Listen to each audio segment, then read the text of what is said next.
The Browns Blitz is brought to you by BigPlay.com and Cleveland Sports Talk. Now here are your hosts, Rod Bloom and Sam Maddie. Hello and welcome to the Browns Blitz. We have a special episode being recorded today on May the 11th. It's a Saturday. And I am here with a longtime Cleveland sports fan, Steve Stromp, who actually happens to be my father-in-law as well. That's fortunate. That is fortunate, yeah. So we're just going to talk we're going to talk about some recollections, some stories, just some experiences and some things, just some things that a lot of fans now, haven't had the chance to obviously not only experience, but really just don't know much about. So we're just going to kind of dive in here. Kind of wanted to start out just by thinking way back to maybe some of your earliest memories of Browns, Indians. Well, my background goes back to the All-American Conference, and when the Browns were just playing teams like the New York Yankees and Chicago Cardinals, it was kind of really the heyday, and they were a team to be that had to prove itself because a lot of people were very suspicious about what was happening there on the lakefront. But every time they went up against a major power, they pulled through. The Philadelphia Eagles was probably at that time their biggest competitor. Steve Van Buren was one of the players there, and they were pretty rough crowd, but the Browns knew how to handle them. Do you remember when the Browns actually started? I think it was in 1946, and I was just pretty much in grade school at the time, just kind of finding my roots sports-wise, and it just so happened that one of the original Browns happened to be, I'm from Whitting, West Virginia, which is in the northern panhandle, about 120 miles south of Cleveland, and so when the conference started, they featured a local player named Lou Groza, and my dad informed me one day that we were somewhat related.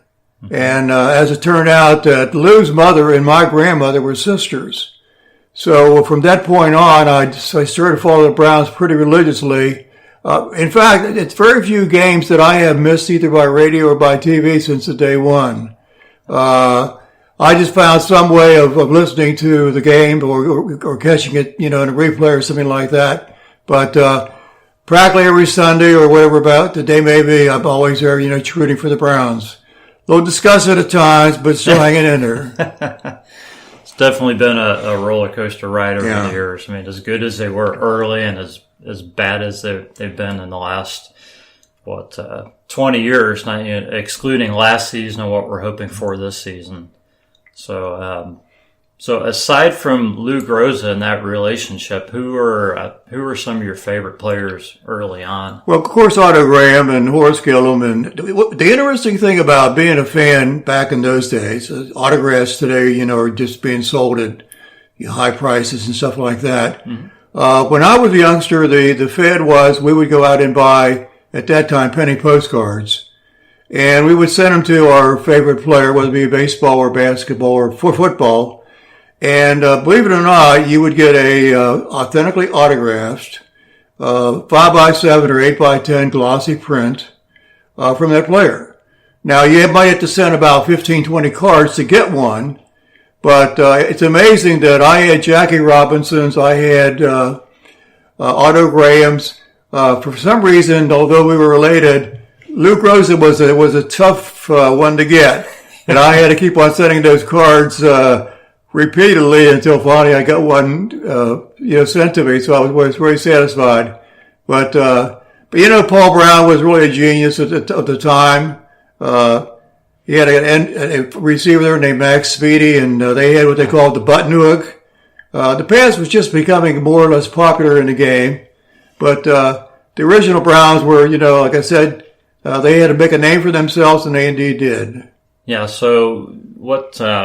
Let's switch over just briefly here to the Indians.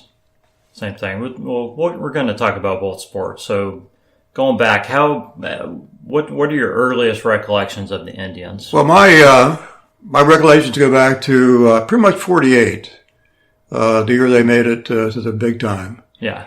And Lou Boudreau was the player manager. Mm-hmm. And it was kind of interesting because, like I said, I lived 120 miles from Cleveland, but I had relatives who lived in Cleveland. I also had an uncle who lived in Chicago who was a tremendous Indians-Browns fan. So throughout the summer, he would drive down from Chicago, get tickets to an Indians game. And I think one year there, I was probably maybe 13 or 14 years old, just out of grade school going into high school. I may have seen somewhere around 40 or 50 major league games, mostly Cleveland, but I had another uncle in Washington, D.C., so we went there and saw the Washington team there.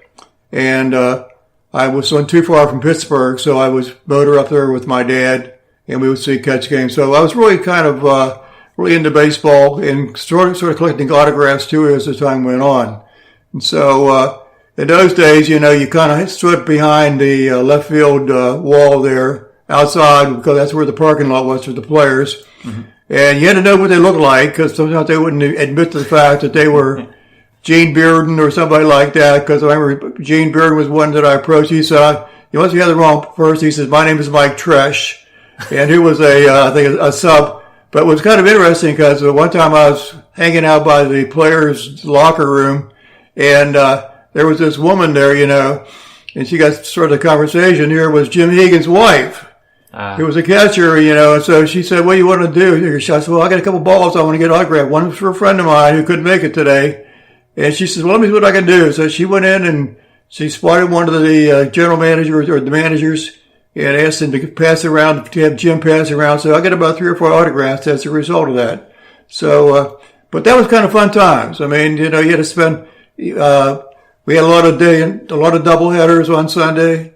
And one of the things that I recall most of all, like I said, a lot of times when my uncles would get together, I had one in Cleveland and one in Chicago, they would buy out the whole series. And we always made it a point to watch the Indians-Yankees, which was usually in mid-June. And this one year I saw an Allie Reynolds no-hitter. It was really a fantastic series. When you talk guys like Ed Lopat and so forth, Early Wynn, Bob Feller. Gosh, I mean, that's Hall of Fame all the way through. Yeah. And to watch those players, and watch how they proceeded, during that 48 season and, into the 50s as well. So, it was a great time to be enjoyed by all. Now, 48, was that at League Park? Still? Pardon me? The stadium that the Indians played at then? Was basically Municipal Stadium. It was Municipal? Yeah, it wasn't League Park. Yeah. League Park was back earlier. Okay. Yeah. Mm-hmm. Okay. And it's amazing, that they would, draw 80,000 into that stadium. Of course, that's where they also played football. You had a sandlot image there. But I think it's kind of a non-sports thing, but Cleveland, they may still do this, but on the 4th of July, they had a fantastic fireworks display. They had ethnic dancing. So at that time, there would be somewhere upwards of maybe 90,000 people jammed into that stadium for that July 4th celebration. So it was really something to behold. Yeah, I would guess so. So let's talk just about some individual players, both Browns and Indians. Otto Graham. I get into a lot of discussions with people about Otto Graham and how great he was, how great of an athlete he was. Of course, I never saw him play. And the pass wasn't as big in the 1950s as it is now. Right. Guys make their living on accuracy.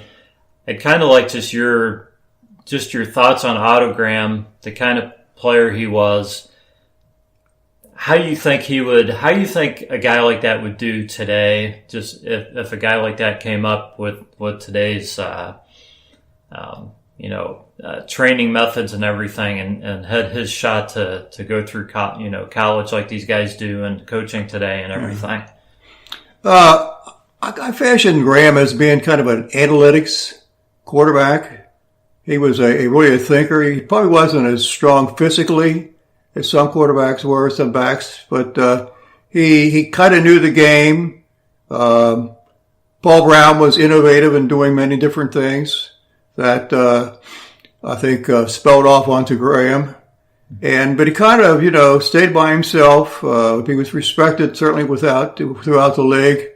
But he had a good core around him. I mean, we can talk about Marion Motley, Horace Gillum, Danny Lavelli, Lou Rimkus. I mean, you just go through that whole team there, you keep on seeing Hall of Fame, Hall of Fame, Hall of Fame. So that says something for itself. Yeah, definitely. You mentioned Marion Motley. He played both ways. So did Benny. Yeah, so a lot of people think of him as probably the first great Browns fullback, but he also played linebacker.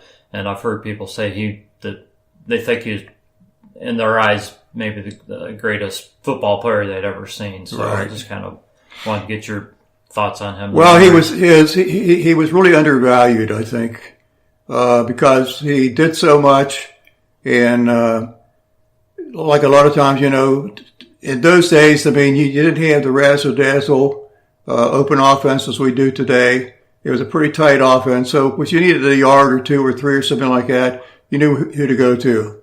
And he was Mr. Reliable. And I think, the success of that team during that era was due in part to a guy like him. So he was a very outstanding player. And I don't think he got the recognition he really deserved. Yeah. Because he was so much to that team during that period of time. Yeah. And then you talked about your relation to Lou Groza, but how about your memories of him? Well, I always rooted for him, and he was a winner. There were some of the playoff games and so forth, like it's the Giants and so forth, where he kicked the winning field goal. He was Mr. Reliable. Of course, he did kick soccer. He kicked the old way. Yeah. And back in those days, we also had some kickers who did drop kicks, believe it or not. So yeah, that's been a while back. That's hard to believe. Yeah. But he was considered probably as good of an offensive lineman as he was a kicker. And he kind of, played into his later years. And I thought, he certainly was a outstanding individual. Ironically, probably the one I had the closest contact with was his brother Alex Groza, who was a outstanding basketball player at Kentucky University. And I might be corrected on this, but I think at those days we had both the NIT and the NCAA. The NIT was really probably the biggest tournament of both of them.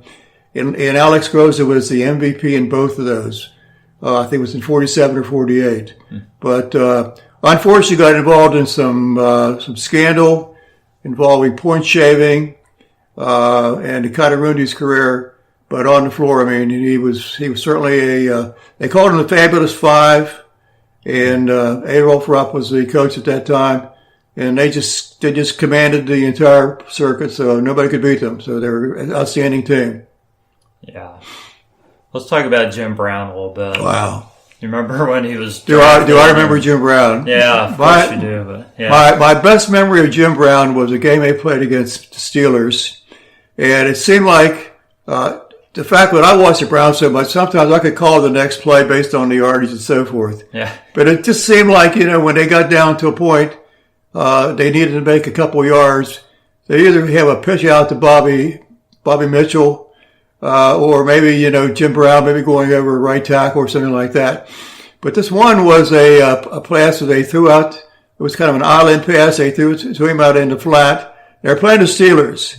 And it was on the Browns' 20-yard line. And he caught this pass and he was going towards the sidelines. And I think the entire Steelers squad had him hemmed in. There was no way a player could maneuver through that and score a touchdown. But Jim Brown just kind of did a circle around the whole group, ran the other way down the field, and scored a touchdown. And I thought that was phenomenal. Yeah, just amazing. But Jim Brown also, I think, and it's kind of, I watched the draft, and I watched Jim Brown, and I saw a person there who was gone to Kane and so forth, and definitely, showing his age, there's no question about that. But I remember the day when he was a gladiator. I mean, he just, he was a person that sometimes didn't wear his hip pads or his chest pads and things like that because he said it slowed his game down. Yeah. And, I mean, this guy was as physical as they come by. I mean, enormous strength and everything. And, but I think, he is the best. I mean, he retired a little bit earlier than he probably should have. Mm-hmm. But basically, here's a guy who made the team what it was in that particular time of year. So, yeah, people talk. I get in discussions with people, and they will talk about how the players from yesteryear in football couldn't even suit up against the guys who play today because of size and speed and everything. I think pretty sure you could take the 1960s Jim Brown and put him in today's game, and he'd probably do just fine. It's always a rivalry between Jim Brown and Sam Huff. Yeah. And they always, the announcers really played it up quite a bit, but there's no question about both of them were stellar in their game. So let's just talk about the Browns in the 1950s when they were winning the championships, and even going back into the 40s in the All-American Conference. Just what was the atmosphere in Cleveland? Did Cleveland really appreciate the fact that they had such a dominant team? And how were the fans at that point? Well, they basically, sold out practically every game. It didn't seem like they had a lot of competition. Like I mentioned, the Eagles was definitely a team. The Giants were a team. But ironically, one of the teams that really struggled were the Steelers. Knowing now about the Steel Curtain and what they became very much later, but the Steelers were pretty much a patsy team. Didn't have a lot of talent, and just kind of went from one game to another. The LA Rams was kind of a showboat team, and the Browns always got up for them. That was always a good competition. But it seemed like, they kind of ruled the league. The Lions, the Detroit Lions, were always a tough one as well. But for some reason, they managed to get through. What I really thought was kind of interesting is the team that gave them probably the biggest challenge were the Packers. And there would be games where the Browns would go into the locker room at halftime with a 2 or 3 touchdown lead, and you'd think to yourself, well, maybe this is the time they beat the Packers. Mm-hmm. But Bart Starr and so forth would come out the second half with a new game, and as a result of that, it might be 21-20 or something like that, but the Packers would win. So Bart Starr always had a way of when he had that 3rd and long, and he had to go for that gut play. He always had this guy out there, and he knew exactly where to throw the ball. So, but the Browns paid for it. So. Yeah. So let's talk about the Browns' last championship in 1964. Right. So it's hard to believe. I'm sure at the time nobody thought that was going to be the last championship for 50 plus years in Cleveland. But just talk a little bit just about the environment and that team and just kind of what it meant. Well, I think it was a team of question marks because they had some people in there that they didn't really know, and they had to show themselves. But eventually the team started to mesh a little bit, and as a result, I think they always saw challenges being something they had to work against, and I think they did it. So had some good players in that period of time, but I think whereas the Browns of the 50s probably were more or less you just show up and mail it in many cases because they were so talented. Yeah. This is a team that had to get its roots together, but I think they had a good spirit, and I think they did extremely well. It's just unfortunate that it's been many years since they've gone that far. So hopefully within the next couple of years we'll see maybe the Super Bowl with the Browns in it again. So at least the championship game. We're sure hoping so. Yeah.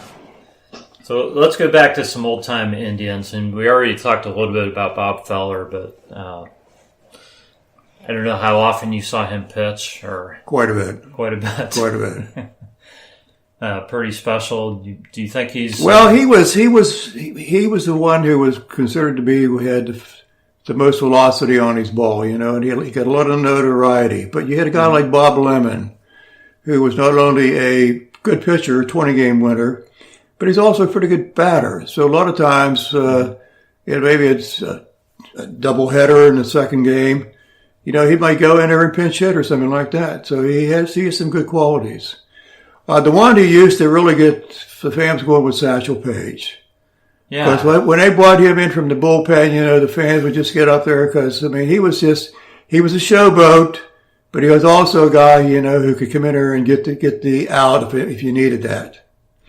But you had a guy like Kenny Keltner, left-handed hitter, and so it was always a big game when they played the Yankees, and typically I always made it up to Cleveland from Wheeling to watch the doubleheader, usually around Father's Day is when it occurred, about the middle of June. Mm-hmm. And we'd sit out there sometimes in center field and just in the sun, doubleheader, and just enjoying every minute of it. So great times. Yeah. So who are your favorite Indians of all time, I guess, that you've seen? Well, I don't know. I think that that 48 team had a lot of good players on there. I like Boudreaux because I think he was not only a pro on the field, but he handled himself well in the media and in his private life. And I thought, he was a guy that I always respected. Yeah. And but they had a good double play combination there. Got good bats. You had guys like Larry Doby, and it was always a big situation when we went in to watch the Cleveland and the Yankees. Mickey Mantle in center field, Larry Doby in center field, and I remember this one game, that Mantle hit a ball to left center, and there's no way a ball player could get to that. But Doby made it. He caught up with the ball. He was just a fantastic ball player. So, yeah, a certainly guy who was underrated. No question about that. Larry Doby. Yeah.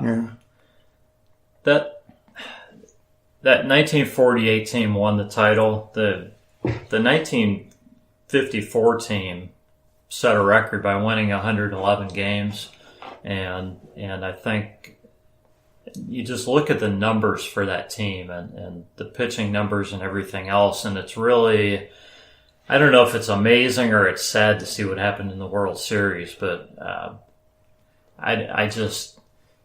it's amazing to see that they got swept in that World Series by the Giants. And I know it was the catch by Willie Mays and everything, but it's just hard to go back and think that that's a season when you felt like the Indians probably should have won a series with as good as that team was. They had the pitching, and it was a really great team. So just kind of wanted to get your thoughts on. Yeah, they went in there with high expectations. Unfortunately, it didn't turn out that way. But even though they lost it 4-0, I think they proved during the season that this was the team to be reckoned with. Yeah, and definitely, I think if we go back before 48, I think the last Cleveland World Series win was 1920? 1920. So there were times between the big ones, but I know myself, I was starting to lose a little bit of interest in sports and looking more towards girls at that time. So, so as a result, I kind of followed that 54 team a little bit later than I did maybe the 48 team. So, you're in high school at that point. Yeah. So I understand. I was a junior in high school when I was playing sports and basketball and football and stuff like that. So it was kind of the years of growing up. So, I totally understand. Yeah, that's the year my dad graduated. So he talked about that team, but I'm sure he was thinking about the same thing as you.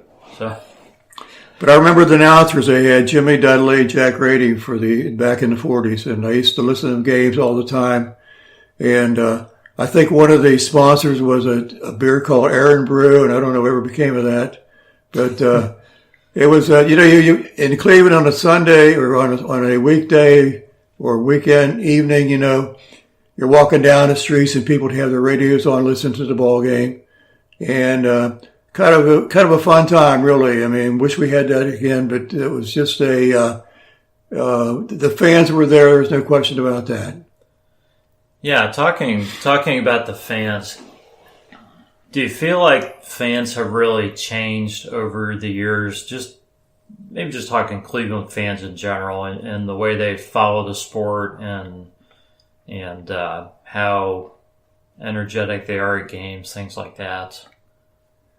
Well, I think that the fans are certainly more knowledgeable today than they were back in the early years because of the fact that, on broadcast teams, you have the announcer, the anchor, but you also have the person who pretty much does the color and provides some of the detail.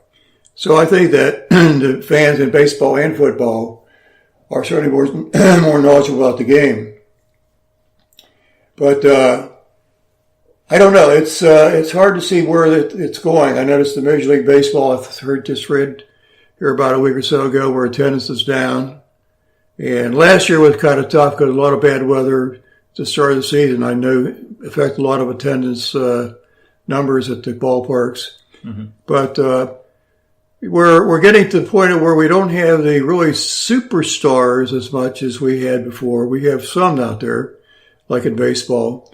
But there are just some good ball players out there. But I think the game is certainly interesting. There's no question about that.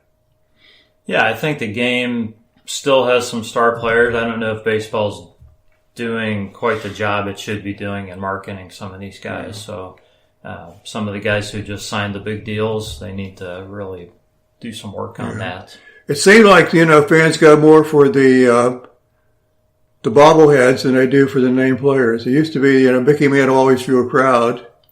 Lou Brew drew a crowd. So now it's pretty much the bobblehead of the day or bobblehead of the week. So you brought up Mickey Mantle. I'm sure you saw him play. I'm sure you saw a lot of other guys play. Who stood out for you, either baseball or football, guys you saw play for other teams over the years? Well, I think Mantle was to be admired because he was a switch hitter. He was athletic. He knew how to handle himself in the community and in the media. So that's one player I always admire. I admire Jim Brown because I just saw just phenomenal things that he would do week in and week out. Whenever he needed that play to be made, he was the guy who could do it for you. And I think he was also respected by the fans. Mm-hmm. And definitely, did a lot there. I wish he'd have stayed in the game a little bit longer because some people have challenged his numbers, since then. Yeah. But no question, had he played his expected length of time, I think he would have put some tremendous numbers up there, which he already has. Yeah. But so those two, I think, from baseball and football are ones that kind of stand out a little bit. What do you think about all of the changes you've seen happen? I'm going to lean more toward football here. We've seen some changes in baseball, but it's essentially the same game as it was 100 years ago. So there's been a lot of changes in football, specifically with rules and how things can be done. So what are your thoughts of how the game has evolved over the past 50 years? Well, I think we're looking at some big changes with the concussion issue with players today and the effects that they're having. You kind of assume that, you paid your dues when you played football. You got banged up a little bit. You carried some ills into retirement. And basically it is what it is. But I think that philosophy has changed. We have some players who basically play 1 or 2 years and decide that I've had enough. My life is more important than maybe the game. So I think, we see some changes going on in that respect. I think, there's constantly looking at trying to market the professional football game and as well as the Major League Baseball. And But I don't know. I think that we're just going to be seeing this happening continuously, where you've got to keep on reinventing yourself each year in order to be competitive. Mm-hmm. I mean, NASCAR, for example, was a sport that emerged there, did extremely well. It's doing pretty well right now, but probably not as well as it did back in the days of, Everhart and so forth and those guys. So I think both baseball and football are probably going in that direction. How much do you think just the big money that the players and the game and that the league is making, how much of a difference do you think that is making, or how much of an impact on decisions and things? Well, I think it's mind-boggling what the numbers have been thrown out there, both in football and baseball. So, and I guess, the teams pretty much feel that if they bring in a name player and pay him the premium price, that's going to be rewarded back to them in maybe a championship or some success on the field. Yeah. The unfortunate thing is you have some teams out there that are in the smaller markets than those in the larger markets, and they probably can afford to do a little bit more than maybe like a Pittsburgh or some of the smaller markets. Yeah. Yeah, there's definitely some issues, some things that I think both leagues need to work on, but yeah, both leagues, Major League Baseball and the NFL, are always trying to evolve to hopefully make things better for the fans and keep the games going. Well, and it should be that way. I think, you can't rest on your laurels, and, even though the fans are coming in and enjoying it and the revenues are up there, there'll be a time when, that's not going to be there. So you got to be prepared and basically, make the changes ahead of the changes, period. Yeah. I want to talk a little bit about your own experiences in playing sports when you were younger. Oh, wow. So let's go back. I know you played more baseball than football, but let's start out with you. You had a brief experience, I think, in playing football. Well, it so happened that I moved from one area of the city to another when I went from grade school to high school.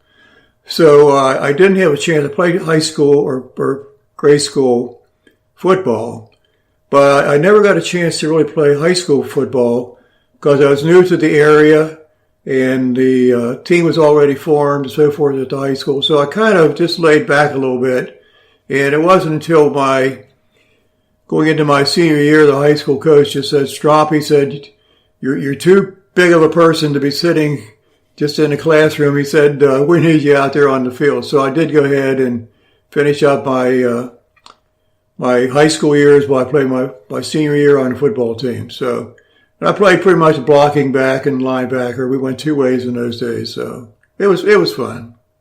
All right. So you played about one season? Played one season, yes. Okay.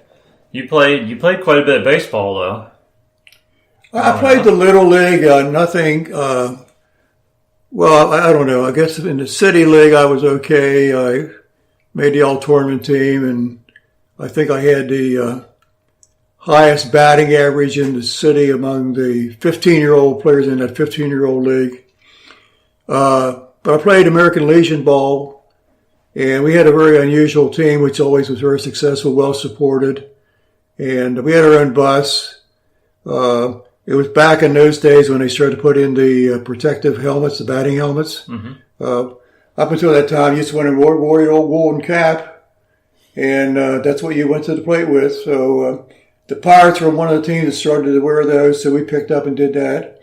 But I had a chance to, I bat against Phil Necro, and he played in the same league I did, but in a different division. So I bat against him.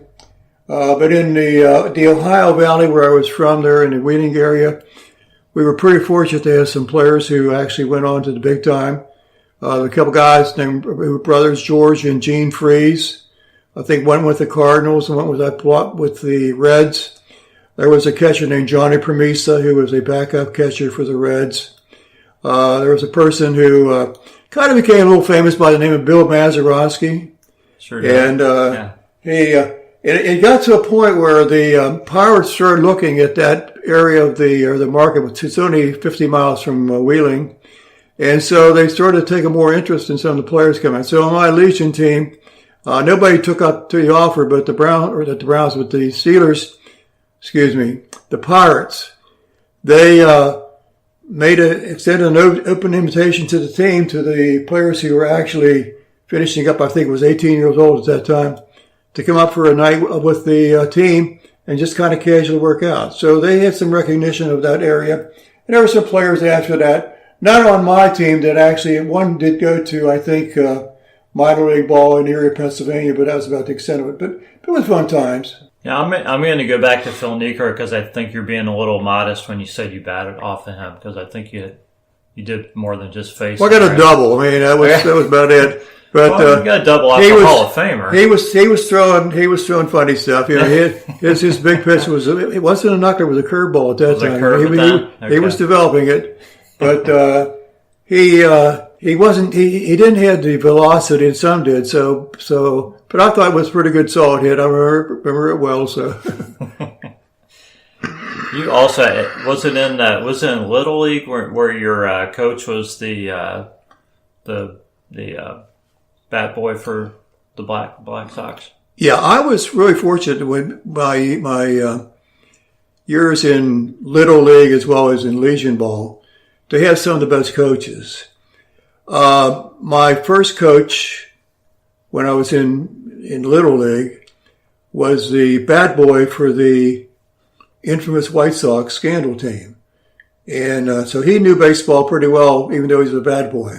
Then my next coach was not a baseball player, but he was a basketball player. His name was Jules Rivlin.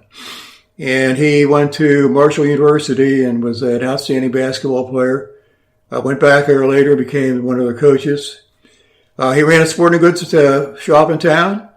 And he told all the players on the team, come on in, pick out your own bat. In those days, we only had 2 or 3 bats for the whole team.